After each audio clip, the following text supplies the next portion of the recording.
दुनिया आपको देख रही थी हंसते खेलते हुए, लोगों को हंसाते हुए। किसी ने नहीं देखा, हंसते हुए देखा। नहीं देखा, बहुत सारे लोगों ने। नहीं नहीं नहीं नहीं नहीं जिम में, मैं जिम में कह रहा हूँ। मैं खेलती नहीं हूँ वहाँ। हाँ, खिलाती। मैं खिलाती भी नहीं हूँ वहाँ। हाँ, हम एक जिम में एक साथ जाते थे। और ये कमजोर हो गया। नहीं, हम हमारा ना बताओ, हम तो पुराने दोस्त थे, हमने हर हालत में देखा हुआ मथीरा को। बॉस हर हालत में ऐसे कि हर एज, वो आ जाएगा हर एज ग्रुप में। बॉस हर हालत में, हर एज ग्रुप में देखा है मथीरा को। मथीरा जब जवान थी हमने तब भी देखा, मथीरा जब अब जवान हो सॉरी, जब नौजवान थी, क्या तुम पतली हो गई? भाई वजन बढ़ा है। हाँ। ये तो बट अब मुझे लगा बहुत दिनों बाद देख के शायद आपने कम किया है। आपने बताया कि बड़ा लग रहा है। हाँ, वजन बढ़ा है। बड़ा है? तो मुझे कम लग रहा था। हाँ, वो शलवार कमीज में ना वो। अच्छा ठीक है, वो नहीं करके दिखाना। ढीला वो नहीं करना। नहीं, मैंने इसको बोला वजन जिस तरह जीन्स और इसमें वो यू होता है तो नजर इतना नहीं आता। शलवार कमीज में ज्यादातर ये होता है, यहाँ से आप ढीले पहनते हो तो आप तंबू लगते हो।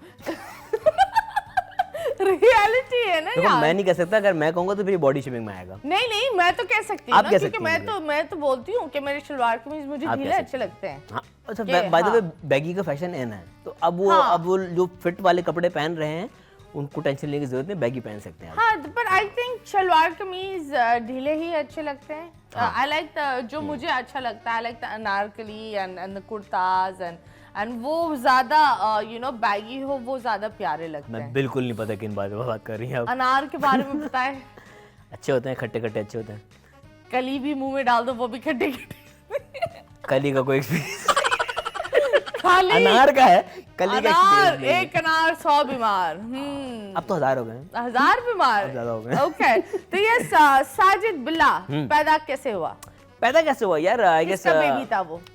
शो का फॉर्मेट वकार भाई का था, वकार ज़का का, और जो कैरेक्टर का पूरा वो था वो सारा मेरा था। कैरेक्टर मैंने खुद डिजाइन किया था उसका। तो ये साजिद और बिल्ला क्यों? ये भाई कोई वकार भाई के कोई जानने वाले थे जो वाकई एक इंसान थे और वो काम कर रहे थे किसी, हाँ, एक असल इंसान का नाम था, जो कि किसी ऑडियो कैसेट की दुकान पे वो काम करते थे। तो नाम वहां से लिया गया था। तो वो बिल्ला, अगर वो औरत होते तो क्या वो ये देखो, नाम और शो का पूरा फॉर्मेट वकार भाई का, वो बता सकते हैं कि नाम उन्होंने कहाँ से उठाया। उस कैरेक्टर को बनाने वाला जो जिस तरह का कैरेक्टर वो निकल गया, वो मेरा काम था। और अंग्रेजी में अगर बोले तो साजिदा पुसी, यही होता है। बिल्ली है, बिल्ला है। आई एम सेइंग अगर उसको फीमेल कर दो तो यही होगा ना? कह सकते हैं। Pussy cat, where have you been? पर जब बात होती है that character, मतलब इतने साल हो गए लेकिन people are not able to forget it. Yes. It was a very strong character जिसने एक फाउंडेशन बनाई, जिसने एक पहचान बनाई। तो ऐसा दूसरा कैरेक्टर या इस तरह वाला कंटिन्यू क्यों नहीं किया? यार करने की कोशिश की गई थी दोबारा से, बट अगेन कुछ चीज़ होती है ना जो बेंचमार्क सेट हो जाता है, अगेन आप उसको ना रेप्लिकेट कर सकते हैं दोबारा, ना उसको सुपरसीड कर सकते हैं आप। कुछ चीज़ें होती हैं कि जो वाकई मेंट टू बी वाला होता है। Okay, this was meant to be वाला, कि हमने लिटरली जब हम शो स्टार्ट कर रहे थे हमारे दिमाग में कोई एक्सपेक्टेशंस नहीं थी, कि एक्सपेरिमेंट था, हमने कहा लेट्स गो फॉर इट। और अगेन वही वाली चीज़ जिससे आप लीस्ट एक्सपेक्टेड आप जिसके साथ होते हो ना, वहाँ ज़्यादा रिवॉर्ड मिलता है। जहाँ आपकी एक्सपेक्टेशंस बढ़ जाती है कि नहीं यार इसको मैं यूँ कर दूंगा, ये ऐसा रिजल्ट आएगा इसका, वहीं पे डिसअपॉइंटमेंट आती है। तो आई गेस कुछ चीज़ों का लूज एंड छोड़ देना चाहिए। ओके, स्टार्ट करें और देखें कहाँ तक जाती है। Okay, that's a very different approach, but that's nice. आपने यहाँ शुरू होने से पहले you also worked in India. वहाँ आपने ठीक ठाक कॉम्पिटिशन्स का हिस्सा बने आप।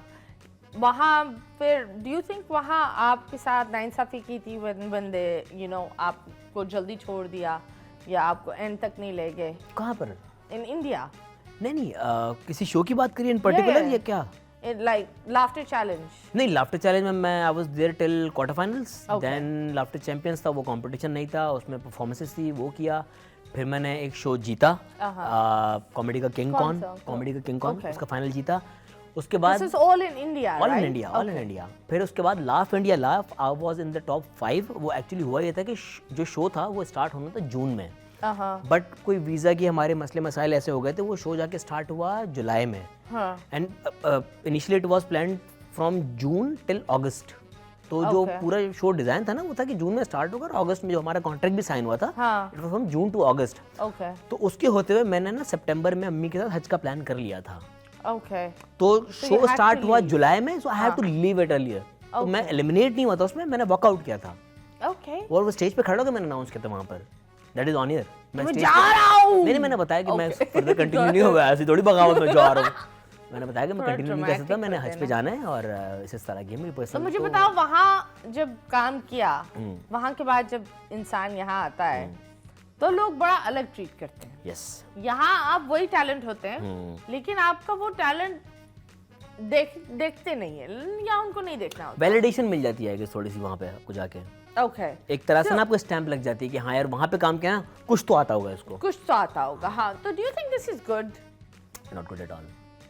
हम वही वाली बात है ना कि अपने ही डायमंड को जब कोई और शाइन करके डिस्प्ले करता है तो आप बोलते हो यार ये हीरा है। हाँ जब आपके पास हो तो आप बोलते हो यार ये कोयले की कान में एक और कोयला है। हाँ, कोई और पॉलिश करके आपको रिफाइन करके दे देता है तो आप उसको एडमायर करते हो। वाह वाह वाह वाह वाह, क्या बात है। हाँ, that's sad। हाँ, हमारी इंडस्ट्री बस स्टार्स बनाती नहीं है, वरना इंटरनेशनली आप what do you call US देखो, वहाँ का स्टार होता है वो करोड़ों क्या छाप देता है, वो इतना कि उसके 7-8 जनरेशंस खा सकती है। Yes. बॉलीवुड देखो, एक फिल्म बना लो तो वो घर गाड़ी सब कुछ ले लेता है। यहाँ एक फिल्म बना लो, वो फिल्म भी आप वो प्रोड्यूसर की गाड़ी बिक जाती है। नहीं, वो आप फिल्म बनाओ और वो प्रोड्यूसर बोलता है यार तुम ये फिल्म करोगे तो तुम्हें और काम मिलेगा, और वो भी नहीं मिलता। हाँ, दैट्स द सैड थिंग। इस डायनामिक्स बहुत डिफरेंट हैं वेस्टर्न वर्ल्ड के या बॉलीवुड के, क्योंकि वहाँ पे इस चीज़ को एज इंडस्ट्री एक्सेप्ट किया जा चुका है। तो यहाँ क्या इनको हमारे लगता पे है नहीं भाजी किया में और गया। बेच रहे हैं? नहीं किया गया ना हमारे पे। यहाँ पे आपकी कोई यूनियंस है, एक्टर्स की कोई यूनियंस है, प्रोड्यूसर्स की कोई यूनियंस है, नहीं। यानी जो कैमरामैन ईएनजी के जो लोग हैं उनकी कोई यूनियंस हैं। No. जब तक यूनियंस ही नहीं तो इंडस्ट्री कैसे होगी? सही बात है। हाँ, जब यूनियंस की बात होती है तो आप के यूनियंस है नहीं है ना। कॉमेडी के कोई यूनियंस नहीं। नहीं है। अभी मुझे बताओ, it's pretty sad but comedy is dying. Yes, dying it's fast. Dying. मतलब कराची में कॉमेडी जैसे उमर शरीफ, अगर मोइन अख्तर transition आ जी, चुकी है। अनवर मकसूद, मोइन अख्तर साहब। मोइन अख्तर साहब, इन सारे लोगों ने जो एक बेंचमार्क रखा था, उसके दूर दूर तक कोई नहीं आ पा रहा। Why is that so? I guess एक तो जेन जी ह्यूमर को अगर आप देखा जाए ना तो it is more of a vulgarity based. Okay, मैं सबका नहीं कह रहा बट मेजॉरिटी, क्योंकि आपका हम जिस एज ब्रैकेट से हैं ना, हमारे पास उन चीज़ों का या वल्गैरिटी का एक्सेस बहुत कम था। So we were more inclined towards clean comedy, या जो हमारा टेलीविजन पे आती थी, क्योंकि पहले की सेंसर पॉलिसीज, पहले का ह्यूमर, पहले का रखरखाव। आपको नहीं लगता था शायद पहले वो डबल मीनिंग शायद जोक्स भी कर रहे हो, लेकिन हम इतने सादे थे क्या हमें समझ में नहीं आता था? हो सकता है टू सम एक्सटेंट, हाँ। टू सम एक्सटेंट सही है, बट कितनी अच्छी बात है कि हम समझ नहीं पाते थे। अब आप कोई डबल मीनिंग जोक करें, छोटे छोटे बच्चे को पता है क्या बात कर रहे हैं आप। So do you think There's a ये difference. इस वजह से, क्योंकि जिस तरह लोग बोलते हैं दैट जो 90s के जो बच्चे हैं, जो 90s की जो कॉम है, वो सबसे, Millennials. हाँ, वो सबसे इनोसेंट है। नहीं, ऐसा कोई नहीं है। नहीं, it's मासूम reality. कोई नहीं होता। नहीं, मैं आपको बताती हूँ, ये एक्चुअली स्टडी दिखाई गई है क्या? दैट जो what do you call 50s के जो थे ना, 50s 60s Boomers जो थे। हाँ, they were trauma dumps okay, and then comes the 90s.